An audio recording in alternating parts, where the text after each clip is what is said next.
Kalau lo pernah ninggalin seseorang yang benar-benar sayang sama lo, coba pikirin ini baik-baik. Gimana kalau suatu hari lo balik dan orang itu masih nungguin lo, tapi lo ngerasa ada yang aneh. Senyumnya terlalu lebar, suaranya terlalu pelan, dan rambut hitam panjangnya selalu basah, seolah belum pernah kering sejak terakhir kali lo tinggalin dia.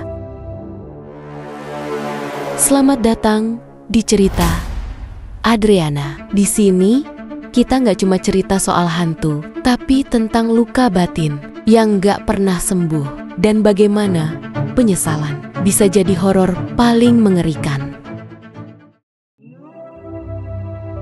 Cerita ini tentang seorang pria, namanya nggak pernah disebut, dan mungkin itu yang bikin dia terasa dekat sama kita semua. Dia seorang penulis, tapi bukan penulis sukses. Karyanya jarang dibaca, uangnya pas-pasan, dan hidupnya ya bisa dibilang muram.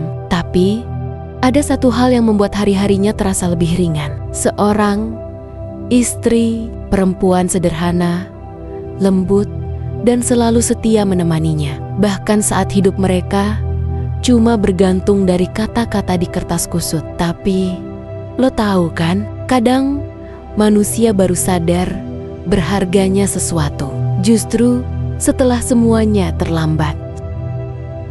Mereka tinggal di sebuah rumah kecil di pinggiran kota. Bukan rumah mewah, tapi cukup buat berlindung dari dunia luar yang kejam. Dindingnya penuh buku-buku berdebu, meja tulisnya selalu berantakan, dan jendelanya selalu terbuka sedikit, biar angin sore bisa masuk bawa aroma tanah basah. Di rumah itu, istrinya selalu menyeduh teh hangat dan menunggu di meja makan, meski malam sudah larut. Rumah itu tenang, bahkan terlalu tenang. Tapi justru disitulah semua dimulai. Di rumah kecil itu, perlahan-lahan cinta berubah jadi rutinitas, dan rutinitas berubah jadi kejenuhan.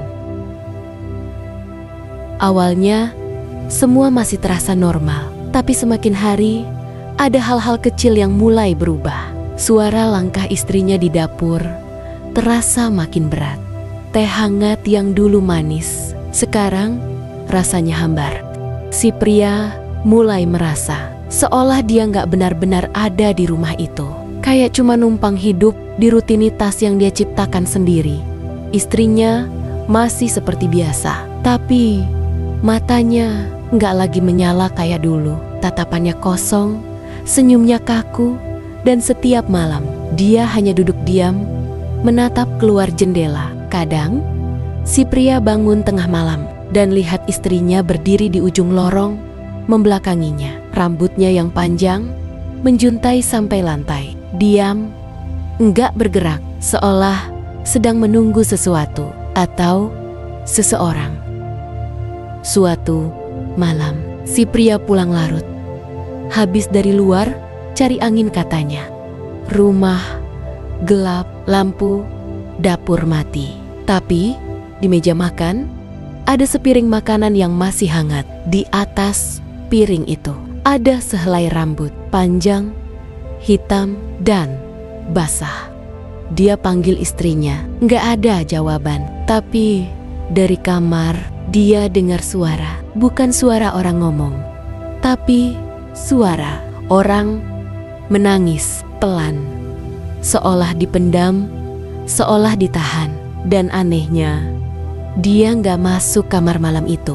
Dia tidur di ruang tamu, bukan karena nggak enak badan, tapi karena hatinya mulai dingin dan jauh. Di tengah kekosongan itu muncullah dia, seorang wanita muda, rekan penulis yang dia temui di sebuah komunitas sastra kecil. Bicaranya ringan, senyumnya cerah, dan yang paling penting, dia tertarik. Dia bilang karya si pria jujur, dalam, dan menyentuh. Itu pujian pertama yang si pria dengar. Setelah sekian lama, pujian yang gak datang dari mulut istrinya yang mungkin terlalu lelah untuk mengagumi. Mereka mulai sering bertemu diskusi, makan siang, tertawa. Dan perlahan, dia merasa hidup kembali. Tapi, yang dia nggak sadari, setiap kali dia pulang ke rumah, istrinya masih di sana. Menyambutnya, duduk diam di ruang tengah dengan rambut panjang yang masih basah. Sejak kenal wanita itu, si pria mulai jarang pulang. Kalaupun pulang, dia cuma masuk, diam, tidur, dan besoknya pergi lagi. Istrinya nggak pernah marah, nggak pernah nanya, nggak pernah melarang. Tapi justru itu yang bikin si pria nggak tenang. Setiap kali dia masuk rumah, dia merasa suasananya terlalu sunyi. Seolah rumah itu tahu, seolah tembok-temboknya bisa bicara dan sedang menghakimi.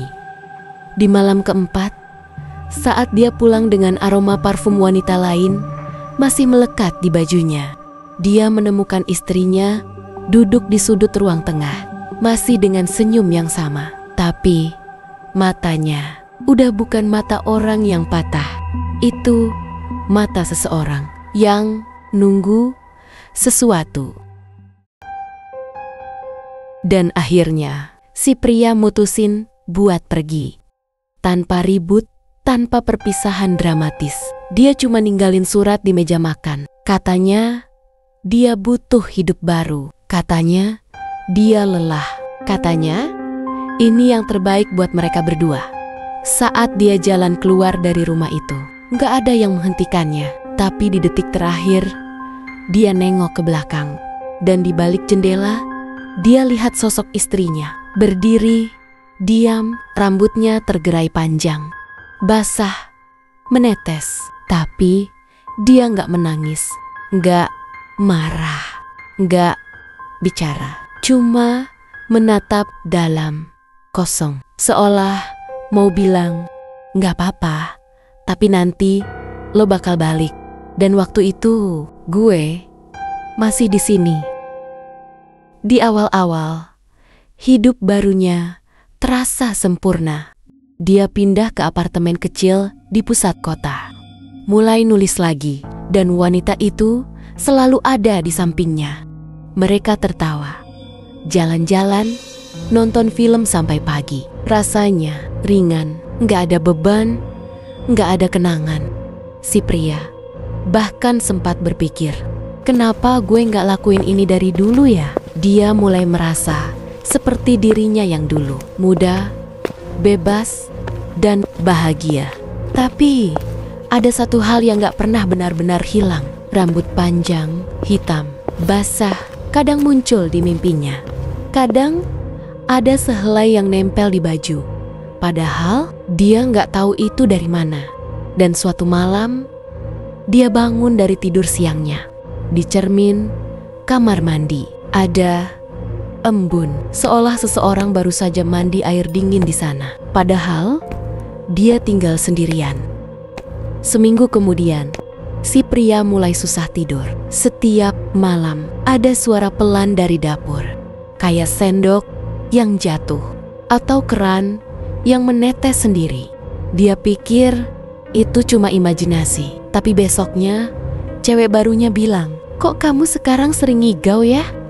Dia cuma senyum kaku, gak tahu harus jawab apa. Suatu sore, saat dia lagi mandi, air jadi dingin tiba-tiba.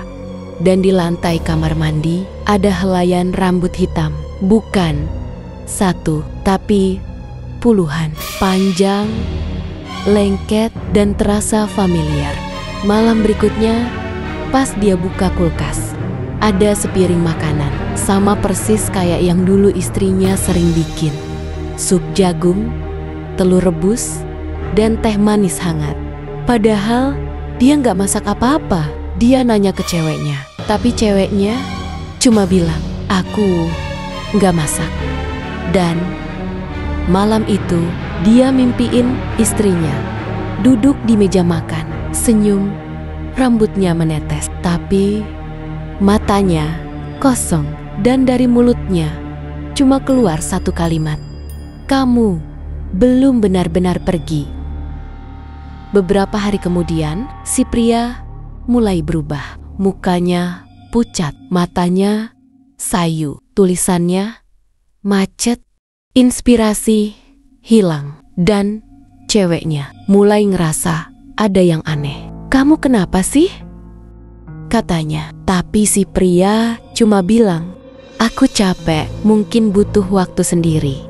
Malam itu dia tidur sendirian, dan untuk pertama kalinya dia mimpiin rumah lamanya.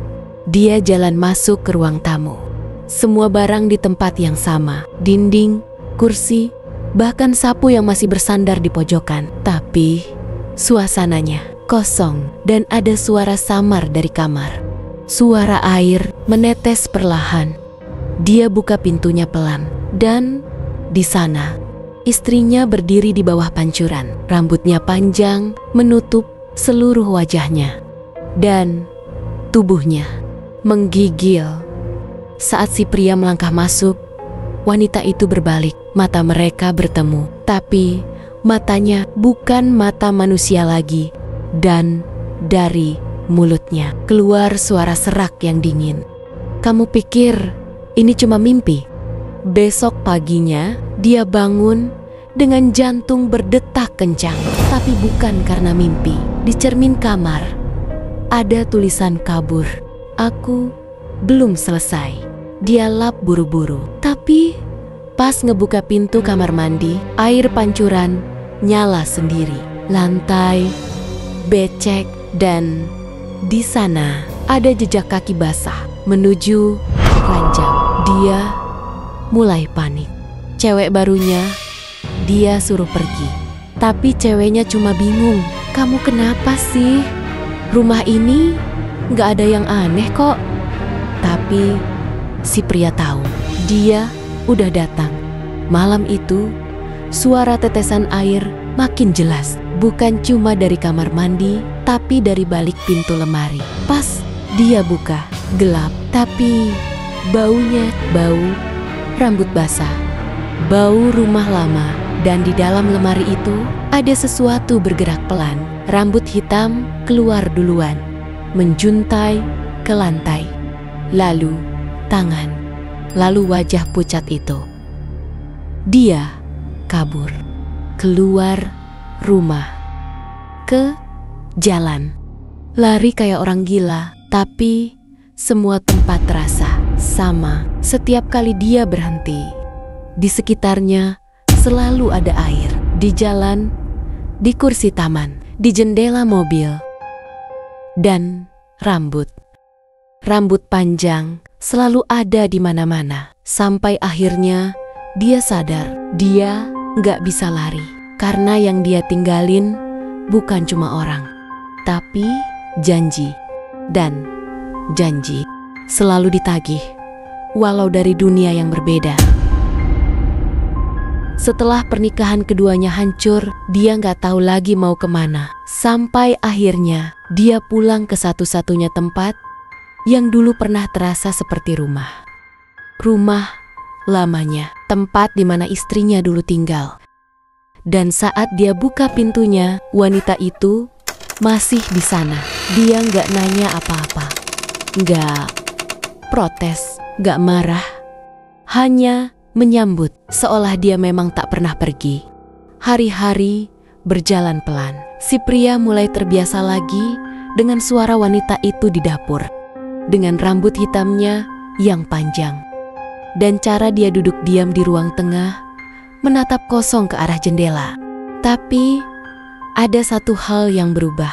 Setiap malam si pria bangun dengan tubuh basah, air menggenang di bawah ranjang, dan rambut panjang selalu ada di lantai, di kamar mandi, di lehernya sendiri. Istrinya tak pernah tidur, dan matanya tak pernah berkedip. Dia mulai bertanya-tanya, ini nyata atau aku cuma belum siap melepaskan? Sampai akhirnya pada suatu malam dia melihat ke cermin, dan dalam pantulan itu istrinya berdiri di belakangnya, tapi tanpa bayangan. Wajahnya kosong, kulitnya pucat, dan rambutnya meneteskan air. Wanita itu memegang pundaknya dan berkata pelan, Kamu bisa pergi dari siapapun, tapi kamu gak bisa lari dari apa yang kamu tinggalkan. Si pria membeku, dan malam itu dia sadar.